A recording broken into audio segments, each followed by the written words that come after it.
Bạn đã bao giờ gặp một cuốn sách mà vạn người mê, tức là mọi người ai cũng review hay, nói rằng là sách làm thay đổi cuộc đời họ, mà đến lượt bạn thì bạn không thể đọc nổi quá một chương, thậm chí là không thể đọc nổi quá một vài trang. Thì bạn đã gặp trường hợp này hay chưa? Thì chủ đề này là một chủ đề rất là thường xuyên gây tranh cãi ở trên các cái forum rồi group về đọc sách. Và ngay cả trên mạng xã hội của mình, khi mình đăng câu hỏi này thì có rất nhiều bạn cũng tham gia trả lời rất là sôi nổi. Cái câu trả lời đơn giản nhất ấy, thì là sách thì có người hợp người không. Thế do vậy là nếu mình đã nghĩ như vậy thì chẳng có cái gì để nói cả. Video kết thúc ở đây. Thế nhưng mà hôm nay mình muốn làm một cái video vui vui để nhìn lại cái vấn đề tại sao có những cuốn sách thì nó mang lại giá trị cho rất nhiều người, mà đối với một số người khác thì lại không. Và mình muốn tiếp cận đề tài này với khía cạnh của một tác giả, bởi vì mình là một tác giả có sách. Thì đây là cuốn sách của mình, một cuốn sách về chủ nghĩa tối giản, là về đề tài lối sống. Do vậy trong video ngày hôm nay thì mình muốn thử phân tích tại sao có những cuốn sách vạn người mê mà có những người thì lại không. Đầu tiên ấy, thì cũng như ở trong tình yêu ấy, thì mình nghĩ lý do mà khiến người đọc và cuốn sách chia tay đấy là sai người, hoặc là sai thời điểm, hoặc là cả hai. Sai người có nghĩa là gì? Tức là mỗi một cuốn sách thì có một cái đối tượng độc giả khác nhau. Tất nhiên ai là tác giả thì cũng muốn là sách của mình bán được cho tất cả mọi người, đúng không? Tức là tiếp cận được với đông đảo khán giả nhất. Nhưng mà thực tế thì nếu mà mình muốn chiều lọc tất cả mọi người thì cuốn sách này nó sẽ rất là khó để viết. Cái thứ hai là nếu mà mình đào sâu vào một chủ đề nhất định ấy, thì mình chạm được đến một cái số lượng độc giả nhất định, họ quan tâm đến chủ đề đấy, họ đào sâu vấn đề đấy thì nó có sự kết nối được sâu sắc hơn.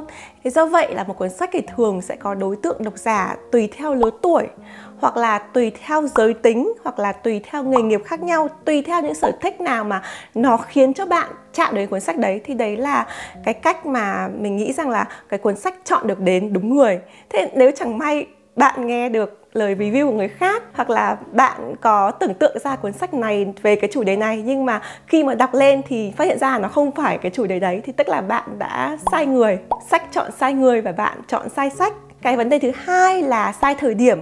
Có những cuốn sách thì rất là hay, thế nhưng mà có thể cái thời điểm mình đọc ấy, nó chưa thực sự phù hợp để đọc cái cuốn sách này.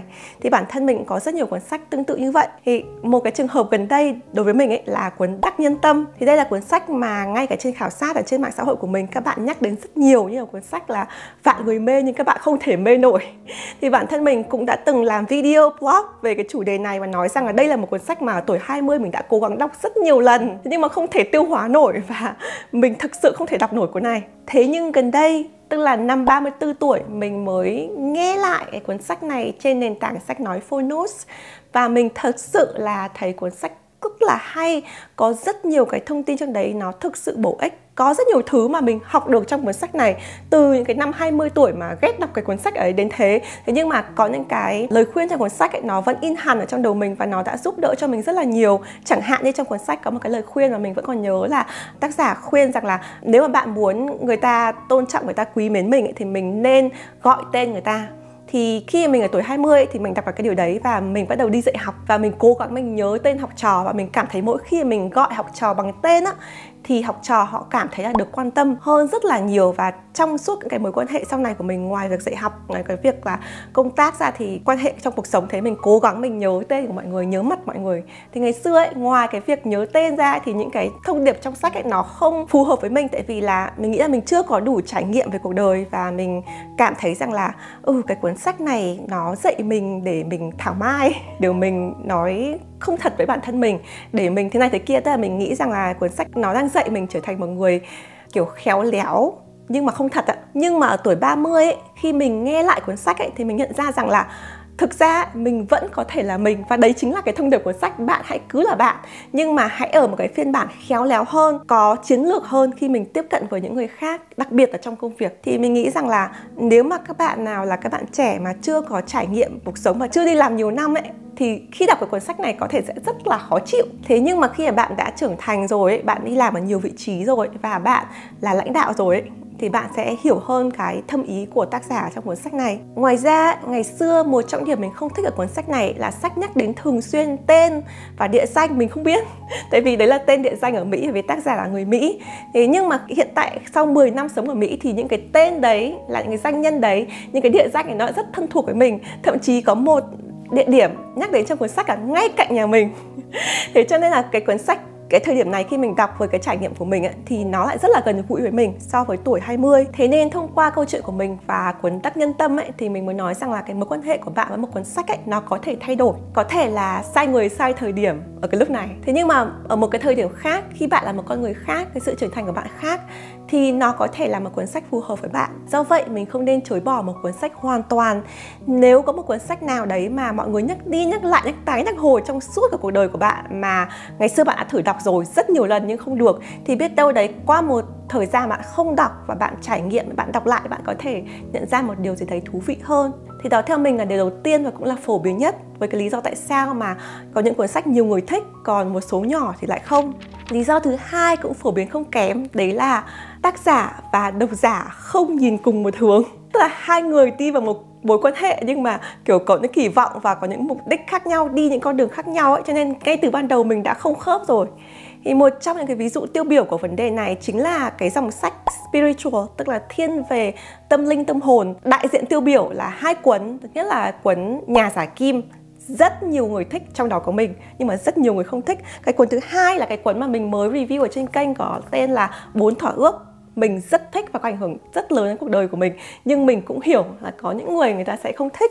Thì cái lý do lớn nhất là tại sao? Tại vì là những cái cuốn sách dòng này ấy thì mình sẽ không đọc với cái tư duy logic thông thường. Thì ví dụ như cuốn Nhà Giả Kim ấy, thì đấy là một cuốn sách dựa một câu chuyện, kiểu câu chuyện này nó cũng hơi huyền bí, nó cũng không hẳn là thiếu nhi nhưng mà nó cũng không hẳn là người lớn. Nó là một cái câu chuyện mà dựa vào đấy thì người đọc người ta theo dõi một cái hành trình và người ta hiểu được cái dụng ý sâu xa trong đấy, cái bài học sâu xa ẩn chứa trong cái câu chuyện đấy để phát triển bản thân và tiệm cận đến cái mơ ước, cái mục đích sống của mình. Thì đấy là cái cuốn sách Nhà Giả Kim theo cái quan điểm của mình. Thế nhưng mà nếu mà bạn đọc với cái tư duy của một người phân tích logic ấy, thì cái cuốn này, cái câu chuyện nó chả ra cái gì cả.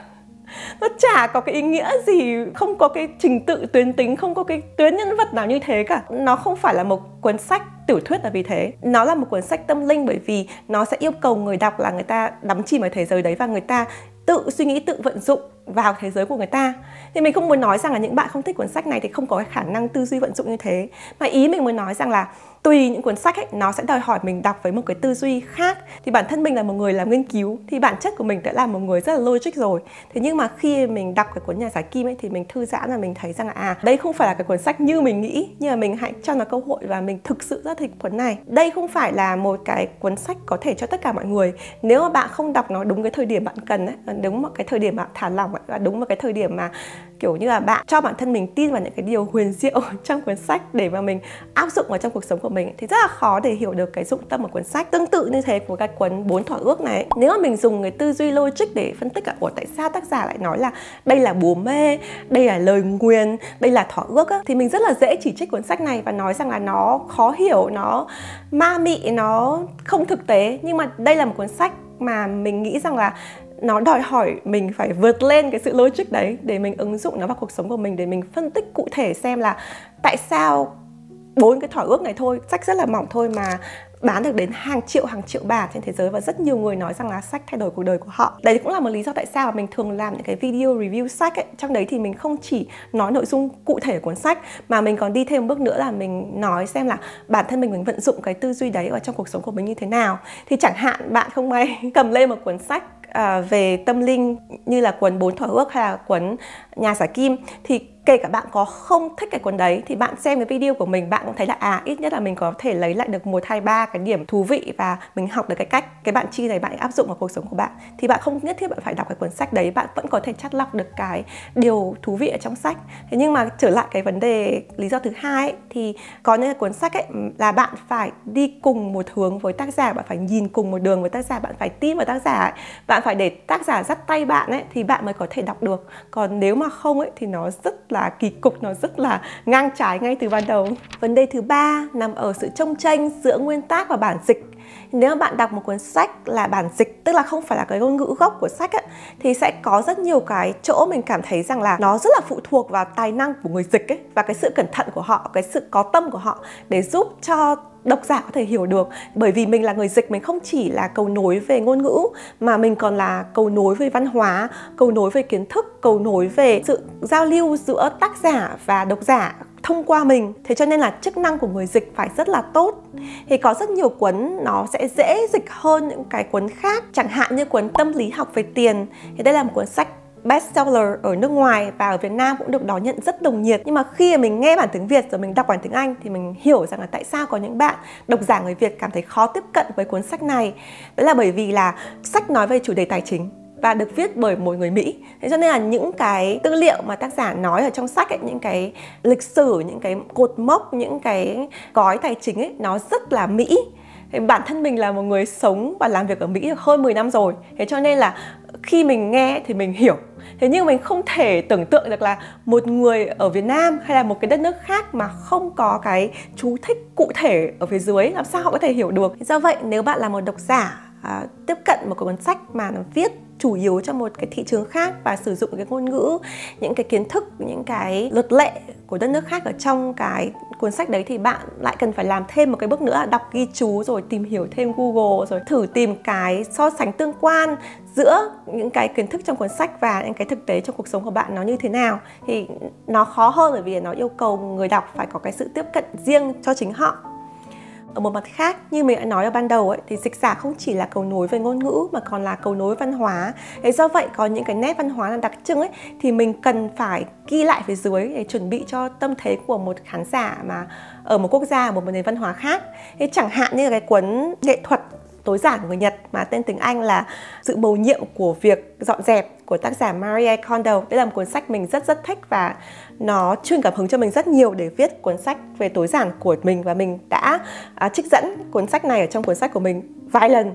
Thì mình thấy rằng là khi cuốn sách tối giản này ra mắt ở Việt Nam thì rất nhiều độc giả đón nhận và không có vấn đề gì về văn hóa, bởi vì văn hóa của Việt Nam rất là tương đồng với văn hóa của người Nhật. Thế nhưng mà khi cuốn sách này xuất bản tại Mỹ ấy, thì nó chịu một cái chỉ trích rất là bất công ấy. Đấy là độc giả của Mỹ thường xuyên là kiểu trêu ghẹo tác giả, vì là cô ấy nói rằng là khi mà cô ấy vào một căn nhà thì cô ấy dọn dẹp thì cô ấy sẽ cảm ơn căn nhà. Khi mà cô ấy cầm một món đồ lên chẳng hạn thì cô ấy sẽ trân trọng nâng niu nó. Và khi mà cô ấy bỏ món đồ đi á, thì cô ấy nói rằng là cảm ơn món đồ đã giúp đỡ tôi. Khá là như thế. Tức là cô ấy chọn một cái cách tiếp cận đối với món đồ không chỉ là đồ vật vô tri mà nó còn như là có linh hồn, nó có cái sự cống hiến cho con người sử dụng. Thì nếu mà các bạn đã từng tìm hiểu văn hóa Nhật ấy, thì đây là một cái nét rất là đặc trưng của cái nền văn hóa này. Thế nhưng mà khi mà đến cái thị trường Mỹ thì mình cảm thấy rằng là dịch giả cũng như là cái người biên soạn sách ấy, nên có cái phần ghi chú đấy để người ta hiểu được rằng là không phải cái cô này kiểu có vấn đề về thần kinh nên là nghĩ rằng là cái đồ vật nó có tri giác, mà đấy là một cái cách người ta thể hiện cái sự tôn trọng, cái nét văn hóa đặc biệt của nền văn hóa Á Châu. Thì đấy là một trong cái ví dụ mình thấy rằng là có những cái rào cản văn hóa sẽ khiến cho mình không hiểu cái dụng tâm của tác giả, và nó sẽ khiến mình có mối quan hệ xa vời, thậm chí là đối chọi với tác giả mặc dù là tác giả không hề có dụng ý gì xấu cả. Vấn đề thứ tư nằm ở khía cạnh ứng dụng và thực hành. Thì có rất nhiều cuốn sách, đặc biệt là dòng sách tham khảo hoặc là dòng sách phát triển bản thân hay là self-help ấy, thì có rất nhiều lời khuyên. Thế nhưng mà khi mình đọc khơi khơi như vậy mà mình không làm gì hết ấy, mình không có sự tổng hợp, rồi mình không có sự ứng dụng, không có cái sự thực hành trong cuộc sống của mình, thì mình sẽ thấy nó như kiểu nước đổ đầu vịt, nước đổ lá khoai, nó cứ vèo vèo trôi qua, và cuối cùng khi đọc lại cuốn sách thì mình thấy là mình chả học được cái gì cả. Thì đấy là cái vấn đề mình thấy rằng là nó khiến cho cái sự kết nối giữa độc giả và tác giả, cái sự ứng dụng thực hành, cái sự hiểu sâu sắc về cái giá trị của cuốn sách nó bị tách rời. Nếu các bạn quan tâm đến chủ đề này thì mình có làm một số video nói về cách ghi chú, ghi chép ở trên sách và cách ứng dụng những kiến thức mình đã học được vào trong đời sống, cái cách mình đặt câu hỏi mỗi khi đọc một chương sách như thế nào, cách mình ghi chép như thế nào để mình tối ưu hóa cái kiến thức mình học được trong sách. Thế nhưng mà có những cái trường hợp ấy nó sẽ đòi hỏi mình nhiều hơn thế. Thì đối với mình là cái cuốn này, Tuần làm việc 4 giờ của Tim Ferriss, thì cuốn này là cuốn rất là nổi ở quốc tế và Việt Nam mọi người đọc cũng rất là nhiều. Và cá nhân mình ấy, cái cuốn sách này khiến cho mình trở thành một người như ngày hôm nay, là một người vừa đi làm hành chính và một người chủ doanh nghiệp, bởi vì đây là một cuốn sách nó cực kỳ làm thay đổi tư duy của mình. Nhưng mà cái khó của việc đọc cái cuốn này ấy, là mình cần phải tìm cách làm sao có thể áp dụng cái tư duy và cái ý tưởng cái cuốn này vào trong cái cuộc sống hàng ngày của mình. Tại vì là tuần làm việc 4 giờ, tức là chỉ có 4 giờ làm việc thôi. Còn mọi người bình thường là làm việc 40 giờ. Thế thì khi mình cầm một cuốn sách này lên, mình biết rằng là đây là một cuốn sách mọi người review rất là tích cực. Thế nhưng mà cái phần review tiêu cực là mọi người nói rằng là cái cuốn này kiểu như là nó không thực tế. Kiểu làm sao mà tôi ứng dụng được vào cái cuộc sống đi làm 9 to 5 hành chính của tôi. Nếu mà tôi giàu như anh Tim Ferriss này, nếu mà tôi làm freelance như anh này thì có thể. Đấy, nhưng mà tôi thì không. Thì cái thời điểm mình đọc cuốn sách này là thời điểm mình đang làm 9 to 5 luôn. Mình làm phân tích dữ liệu ở một trường đại học. Sáng mình đi làm 9 giờ sáng, tối mình làm 5 giờ chiều về y hệt và cực nhọc. Y như là trong cuốn sách này miêu tả về những cái nhóm người mà làm hành chính. Thì mình không nói rằng là làm hành chính có gì sai hay là không nên. Thế nhưng mà nếu mà các bạn muốn thay đổi cuộc sống của mình thì cái cuốn sách này nó dạy cho bạn cái tư duy để mình làm cái việc ấy. Thế nhưng mà từ cái tư duy đấy đến thực hành là một khoảng cách rất là xa.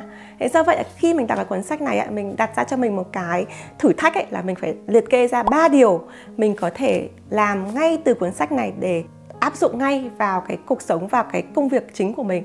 Thì có điều kiện mình sẽ kể cụ thể hơn, nhưng mà nói một cách tóm gọn là cái thời điểm đấy thì mình làm hành chính và mình có sếp.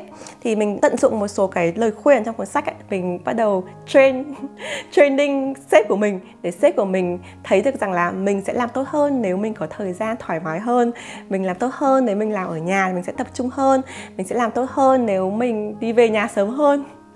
Nói ra cái này nó có thể rất là xa vời với các bạn, nhưng mà nếu mà bạn đọc cái cuốn sách thì tác giả có nêu ra một số cái lời khuyên, thậm chí là những cái lời nói, những cái email thế nào để mình có thể tạo ra cái không gian thoải mái nhất để mình giảm cái giờ làm nhưng không giảm chất lượng công việc. Thì đây là một trong cuốn sách mình thấy rằng là để mình đọc được, mình hiểu được thì mình phải thực hành được. Còn nếu mà mình không thực hành được thì mình sẽ thấy là nó không có một cái ý nghĩa gì và nó sẽ khiến cho mình không thích và thậm chí là căm ghét những cái cuốn sách self-help, bởi vì là mình thấy là nó chỉ nói suông thôi nhưng không có được một cái giá trị gì cả. Vấn nạn thứ 5 của việc tại sao có những cái review tiêu cực ở trong những cuốn sách hay là bởi vì độc giả nhiều khi họ chưa đọc hết toàn văn thì họ đã đưa ra lời nhận xét rồi. Thì bản thân mình mỗi khi mà các bạn hỏi mình rằng là Chi có nhất thiết là khi mà cầm một cuốn sách lên mình phải đọc đến hết hay không, thì quan điểm của mình là mình nghĩ rằng là sách như một người bạn. Thì nếu mà mình thích người bạn đấy thì mình sẽ đi với họ đến cuối con đường, mình sẽ đọc hết. Nhưng mà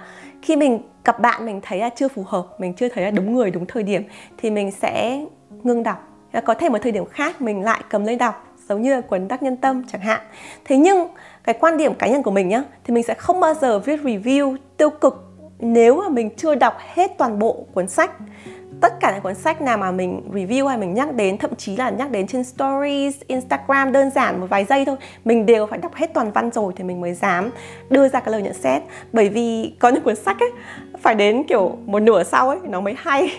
Ví dụ như cái cuốn sách này, đầu năm nay mình có đọc cái cuốn Triệu Phú Thần Tốc. Cái cuốn sách này thì phải nói với các bạn rằng là cái 1/3 đầu tiên của cuốn sách các bạn có thể thấy mình không có ghi chú, không có nhớ gì hết, bởi vì nó quá là khó chịu với mình. Tại vì tác giả viết một cái giọng văn nó hơi ngạo mạn một chút nó rất là mạnh mẽ và rất là đàn ông. Thế nhưng mà mình không hợp.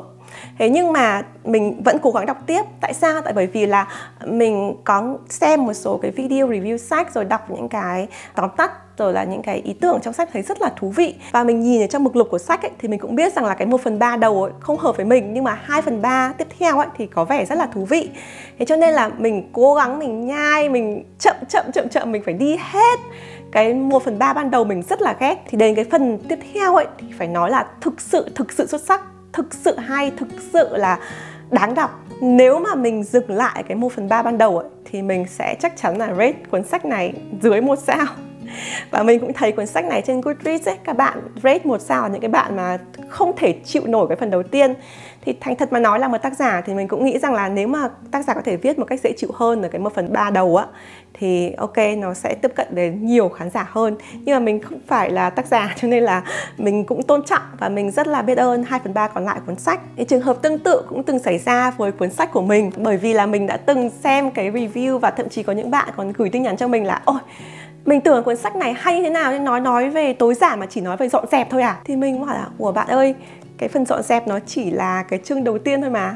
Cái phần tiếp theo mới là cái phần về tư duy, rồi cuộc sống, phát triển bản thân, lối sống. Thì bạn nói rằng mình mới chỉ đọc được phần đầu tiên. Đôi khi mình đọc ở trên Goodreads review cũng thế, mình mới đọc được chương đầu tiên của cuốn sách và cảm thấy không thích. Mình nghĩ rằng là cuốn sách này chỉ nói về cái chủ đề XYZ, nhưng mà cái phần sau các bạn mình mới nói về những cái chủ đề khác, thì nó cũng là một cái bài học cho mình. Chẳng hạn như là nếu mình có thể một cách kiểu đấy diễn đạt được rõ hơn là từng cái trình tự cuốn sách về sau nó sẽ khác cái đoạn đầu như thế nào, thì có thể sẽ giúp cho những cái bạn mà không thích hoặc là không cần thiết những cái đoạn đầu, mình có thể đọc nhanh cái đoạn đầu và đến cái phần tiếp theo. Thì đây cũng là một cái phần mà mình nghĩ mình có thể học được ở khía cạnh của một tác giả. Nhưng mà ở khía cạnh độc giả thì mình vẫn nghĩ rằng là chúng ta không nên comment review hoặc là có cái tư tưởng kiểu tiêu cực về một cuốn sách khi mà mình chưa đọc hết toàn văn.